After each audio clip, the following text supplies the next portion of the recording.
Hello, and welcome to Unity of Fredericksburg. My name is Johnetta, and I am pleased to welcome all of you to the Unity of Fredericksburg weekly online gathering. At Unity of Fredericksburg, we are advancing the movement of spiritual awakening and transformation through unity, a positive path for spiritual living.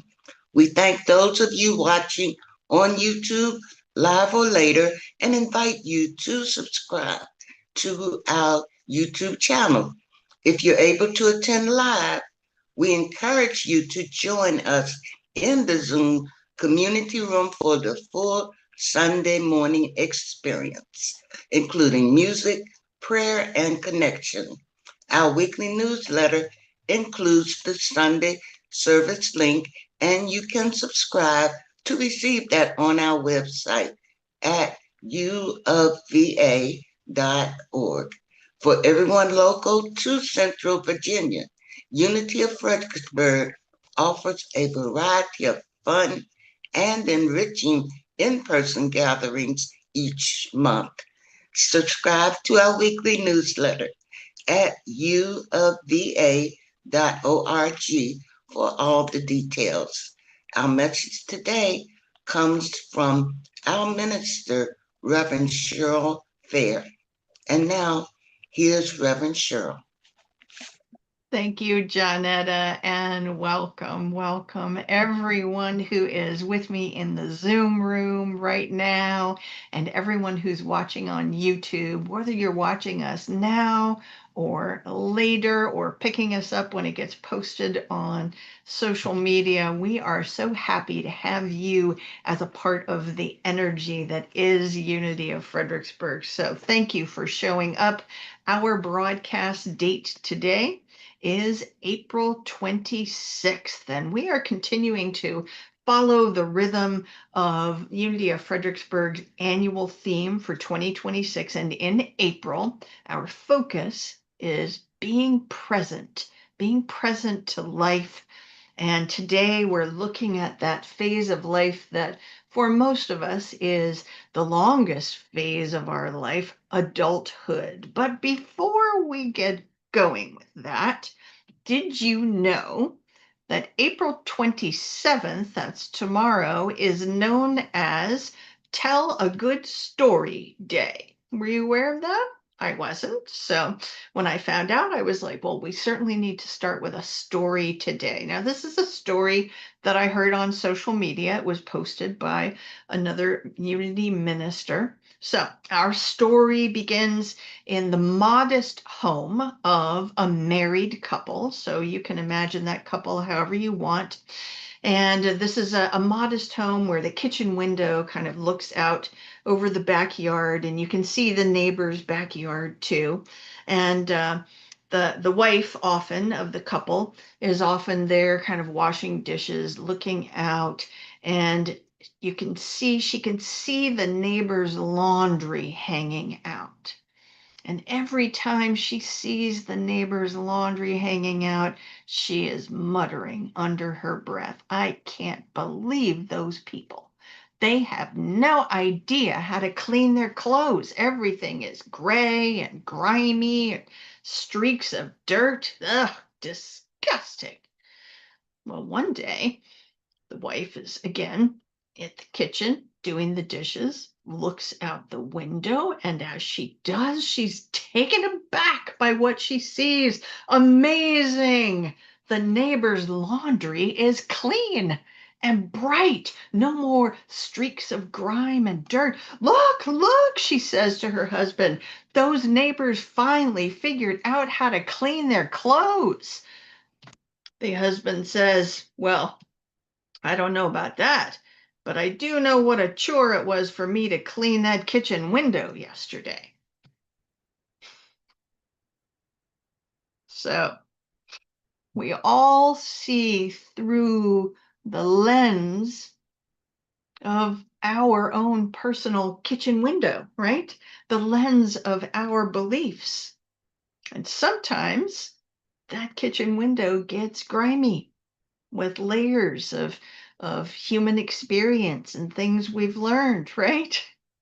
And sometimes we need to do the work of cleaning that kitchen window, or sometimes here on Sunday morning, I'll talk about it as a consciousness maintenance, right? This is the work of our adult years in our lives to pause and witness. What are we carrying in consciousness? What is making up the lens through which we are viewing the rest of the world and making our judgments about what's good and bad? What we perceive may not be the reality of what the neighbor's doing, right? Their laundry's probably been sparkling clean all along, but it's colored by what's being carried in consciousness of how we're perceiving things. So this ongoing work of cleaning the kitchen window is essential for the evolution of our spiritual awareness, the evolution of our soul, if you will. And every now and then, when we're feeling out of sorts, we know it's time to work on doing some consciousness maintenance, right? So you can ask yourself, what might be the grime on your kitchen window? Huh? It could be beliefs that we take on early in childhood from our family of origin, from church we might have attended, from schools, from early jobs, and all of those lessons, that learning serves us in that moment, but we change over time, right? We learn new things. We become, hopefully, in our spiritual evolution, more aware of our divine nature. And then some of those old lessons become like that dirt on the kitchen window. They become baggage that need to be cut loose. So, how can you tell when you're in that moment? Yeah? How can you tell when it's time to really, I need to do some work on this issue. This keeps showing up. I need to do something. How can you tell? Well, I would say first, you need to pay attention to your feelings. Our emotions are like antenna, right? And listening, they let us know when we need to pay attention. When we have some big emotions coming forth, a lot of times we just want to run away or deal with it or solve it.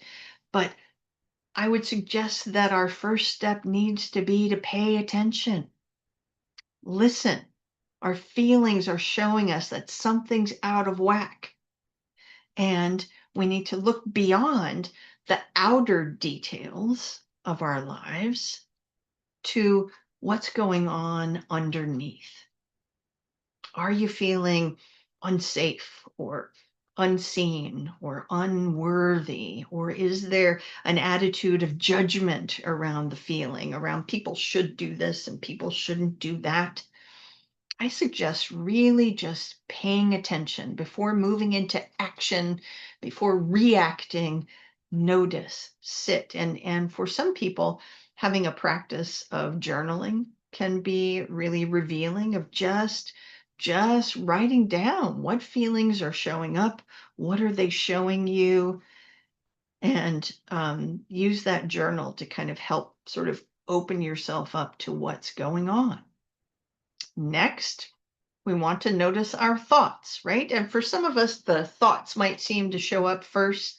So whether you're a kind of lead with your feelings person or lead with your thoughts, whatever it is that you realize first that something has you out of sorts. So if you're a thought person, and just notice your thoughts, particularly recurrent thoughts. Sometimes we have thoughts that we're carrying around that really aren't ours. It may be something that a trusted adult said to you years ago and that keeps showing up, like, you're not good enough for that, or this is always going to go wrong, these kinds of things. Is the thought showing up in your voice, or is it someone else's? And ask yourself, what is the belief behind that thought? What's the belief structure behind that? Um, and does this thought that keeps showing up align with what you currently believe? Right? So you show up at Unity on Sunday morning, you are learning to practice a belief, a certain belief system. Does that align with this thought that keeps showing up? And again, I encourage you, if it's helpful to you, to write down your answers. And if you haven't tried that, there's all kinds of science showing up now about how important the process of physical writing is, particularly in the presence of all of the technology and devices that we use now.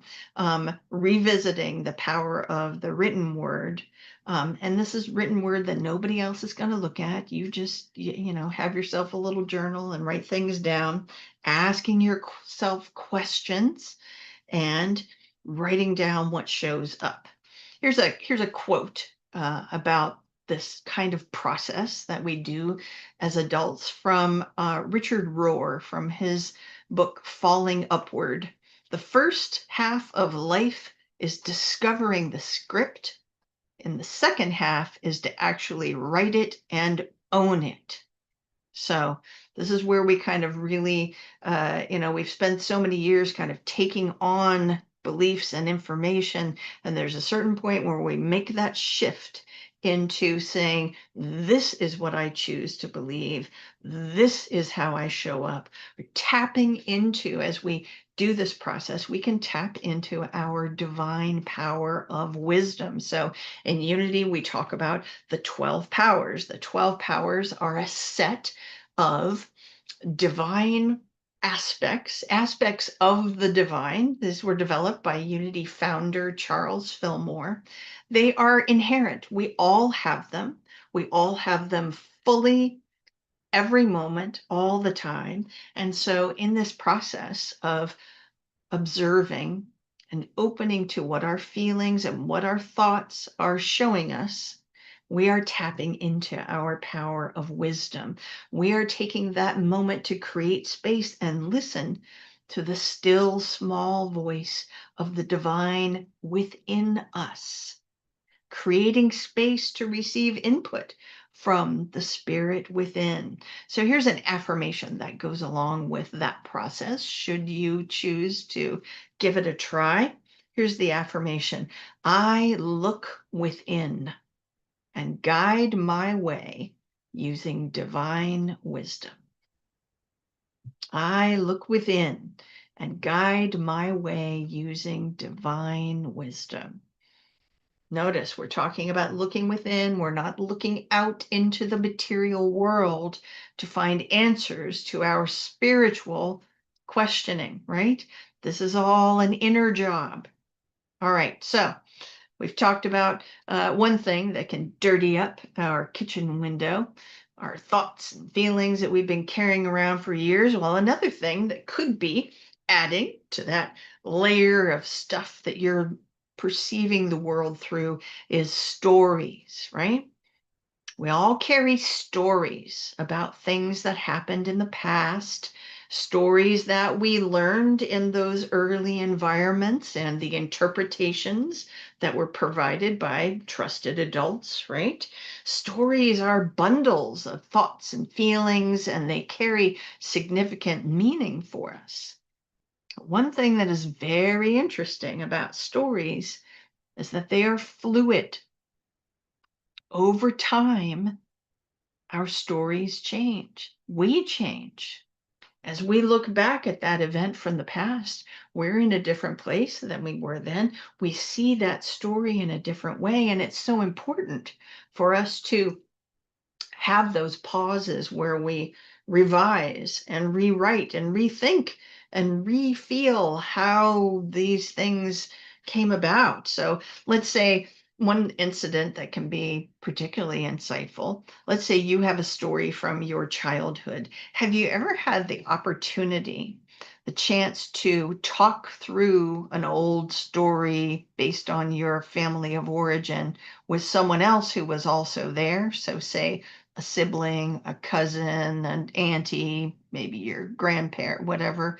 Have you ever had a chance to talk through that? So you've got a story and you're pretty sure that you know how things went, and yet you get into this conversation and realize that the person who was standing right next to you had a totally different experience. This can open up all kinds of things, right? It can be very eye-opening. It can be very healing if you're able to have a nice, healthy conversation with someone else like that. And it can reveal a path for ourselves for letting go of aspects of those stories that we're really connected to. Like if we felt violated or unseen, or, we saw just all kinds of things it opens up potential for seeing things in a new way. So whatever the dynamics of a particular story that you carry, you have the power to revise and rewrite that because you've grown, right? You're an adult now. You've grown in wisdom and maturity, and you can now revisit that story and view through that window that you're looking through. You can have that lens become a lens of compassion. Knowing what you know now, you can view the events through a lens of maturity. And taking the time to see the events of whatever it is that happened from someone else's perspective, imagining, oh, what might it have been for my older sibling, my younger sibling, how might have they perceived what was going on? Opening your heart to understand how the lived experience might have been for someone else. This is all very revealing, healing, expanding activity. Again, I encourage you to practice some journaling around this, some creative writing, revising an old story from the perspective of the heart. You have that capacity to revise and rewrite in powerful ways, to see the layers beneath that you didn't see with the lens that you had at the time. You can free yourself from entanglements in those stories that no longer serve your highest good. Here's a quote from an English author named Neil Gaiman. The one thing that you have that nobody else has is you, your voice, your mind, your story, your vision. So this is a very powerful thing for you to tap into, to write the story of your life from this moment, taking the time to pause, to hold things in a different way, to be present.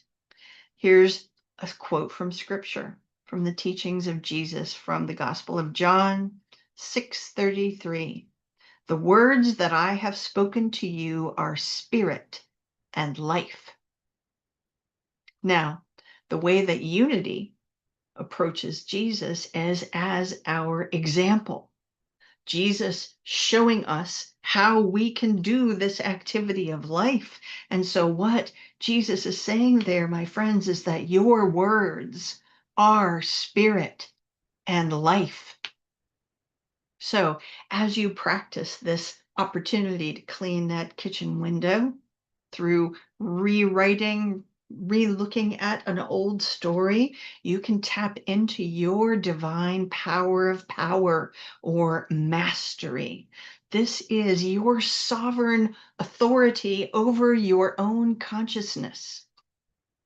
You can recognize that you've been carrying around a story that no longer serves your highest good, and you can now speak your truth in the here and now, and speak it with authority and speak it with power through your journaling, through how you show up in circumstances and in relationships with people. So here's an affirmation that goes along with this particular activity of consciousness maintenance. I use my power of mastery to create my life experience. I use my power of mastery to create my life experience. Yes, indeed. All right, I have one more example for you today of the kinds of things that can muck up the kitchen window of the lens that we are looking through. And it can be being overly concerned with what other people think and feel. And kind of the flip side to that, our desire to impress what we think and feel upon other people. So this is a very relationship based thing that we're looking at. And our guide for this today is actually a very popular self-help book that has some wonderful things that we can look at. It's called The Let Them Theory by Mel Robbins. So let's look and see what Mel Robbins has to tell us about the let them theory. All right, I'm going to read from the book a little bit here for you. Have you ever truly stopped and considered these questions for yourself? Why do you hesitate? What is it that is causing you to procrastinate or feel so tired or overthink every decision? What's underneath all that doubt? What is stopping you from doing what you need to do or living your life the way you want to live it? What are you afraid of? I was shocked. This is the author speaking in first person. I was shocked when I discovered the answer for myself. It was other people, or rather, how I was letting other people impact me. I was spending too much time and energy managing or worrying about other people, what they do, what they say, what they think, how they feel, and what they expect from me. The reality is, no matter how hard you try or what you do, you cannot control other people. And yet, you live your life as if you can. So, my friends, does this sound familiar to you? Or are any of those questions that you have had to sit with and maybe are still searching for some answers? If true, you might want to look into this book. Let's hear a little bit more from the author of how the let them theory works. All right, so uh, here we are with a section of the book called What is the Let Them Theory? So instead of driving yourself crazy, trying to manage or please other people, you learn to let them. So what does this look like?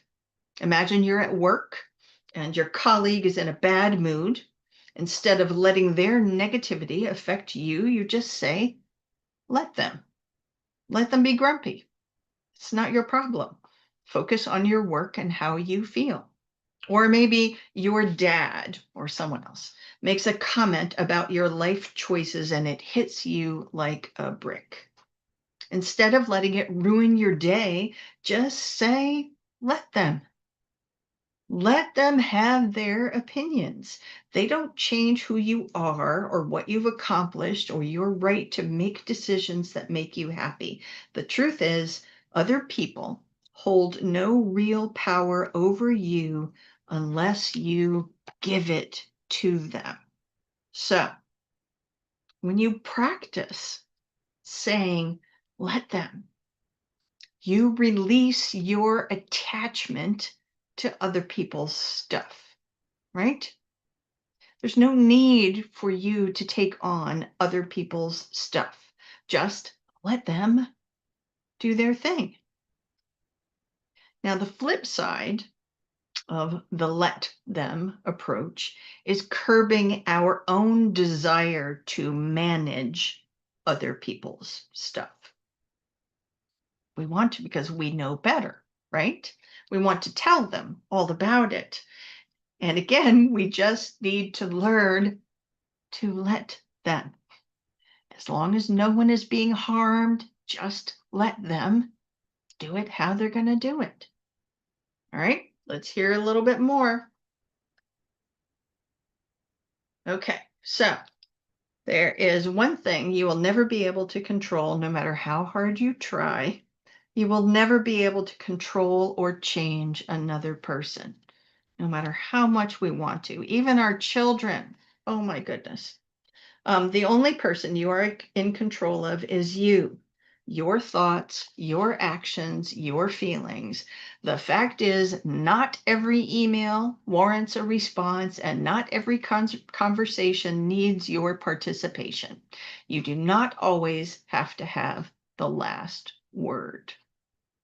So, again, is that something that feels familiar to you? Do you have that, what feels like an uncontrollable need to tell everyone what's going on instead of just let them do what they're going to do? Now, as you can tell, as we look at let them, there are kind of two energies going on here. Let them is not enough, because we're not just going to kind of wash our hands of things. We also need to balance that with the energy of let me. So let me is that balancing energy, rather than just kind of washing our hands of something, setting, let them do their thing and setting an intention for what we're going to do, how we are going to show up in the situation. So one more quote from the book here about let me. So, um, let me is where your real power lies. It's in let me that you take responsibility for your next move, for creating the life, relationships, and connection you want.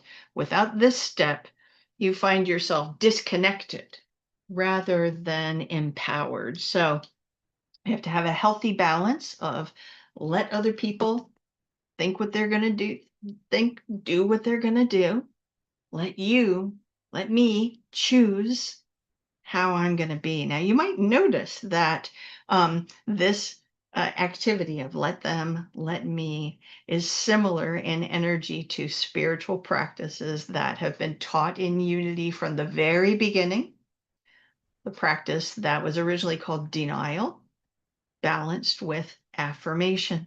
So let them is that denial, that negation. Just let them do what they're just kind of brushing aside. I don't need to be involved in that. I don't need to take that on as a reflection of me. If someone's grumpy, that's not my problem. They're just being grumpy. I give no power to, being concerned about their grumpiness. That's that first energy of brushing aside, of negation, of denial, followed up with let me, affirming your truth, stepping into your power of how are you going to show up. So when we practice that let them, we're releasing our attachment to other people's stuff. And this releasing is the action of one of our inherent divine powers, the power of elimination or release, letting go. We don't need to be hung on to what somebody else is going to think, how they're going to act about. We don't need to be attached to that. We don't need to have it reflect on us and have us be jumping all around. So here is a release statement that you can use. I give no power to error thoughts of need and obligation.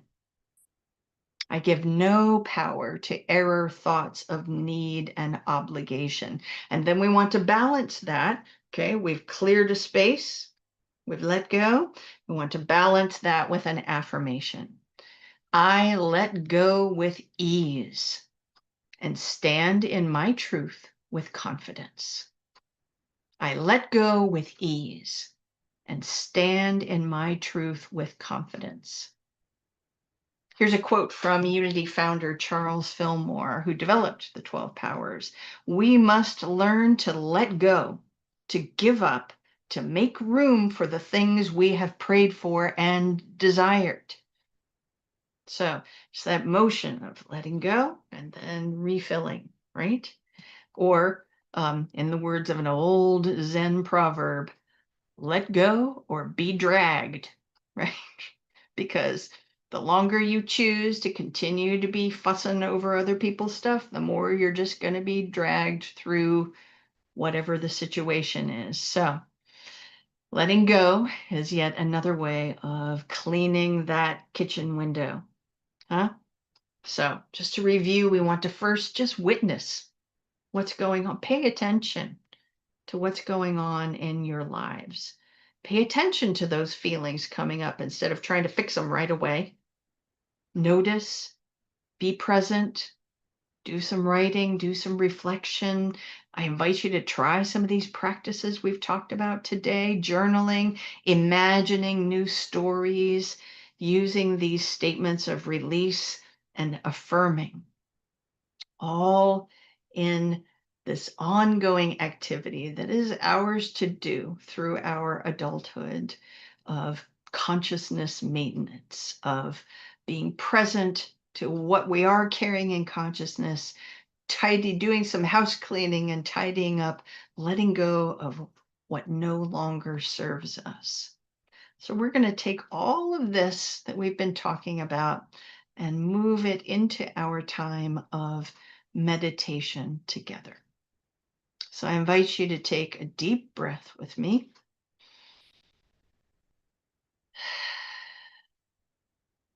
And another.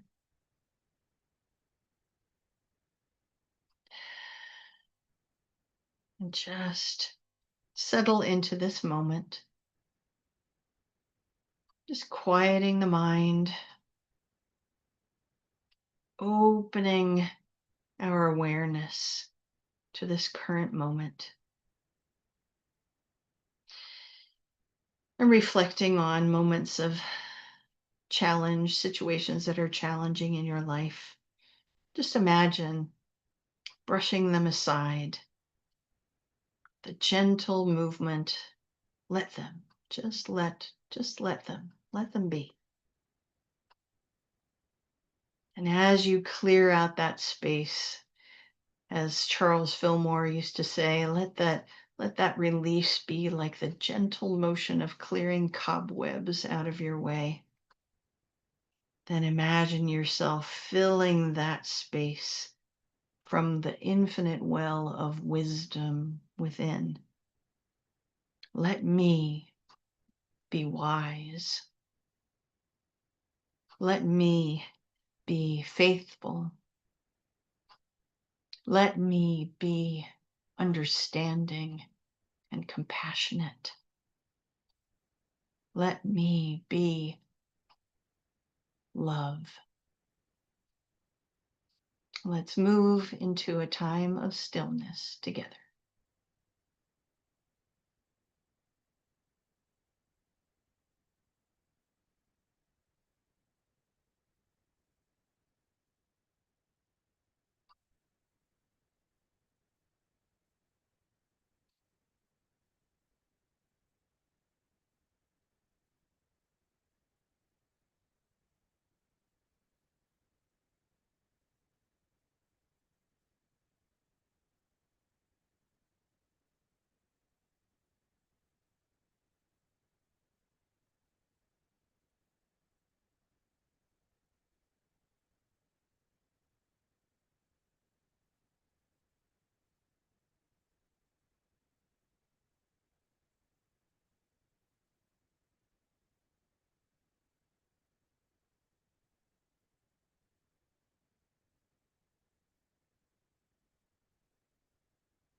And as we begin to bring our focus back to the here and now, I invite you to just notice the breath moving in and out of the body.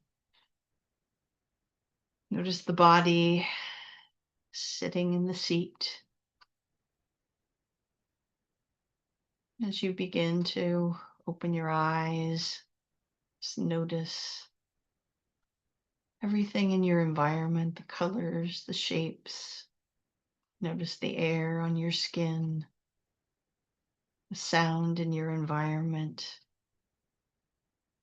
And let us seal this time together in the stillness with an energy of gratitude, thankful for the abundance of spiritual practice, for noticing, for cleansing, for releasing, and so thankful for that inner guidance that comes from the divine within, inspiring and affirming along our way. So let's close with an affirmation. Here it is. I'll say it once and then you can repeat it with me a couple times at home. As I release and let go, I am divine and I am grateful. Say it with me, friends. As I release and I let go, I am divine and I am grateful. One more time. As I release and I let go, I am divine and I am grateful. And so it is. Thank you so much for being here, my friends. And I am going to hand it back now to our friend Johnetta.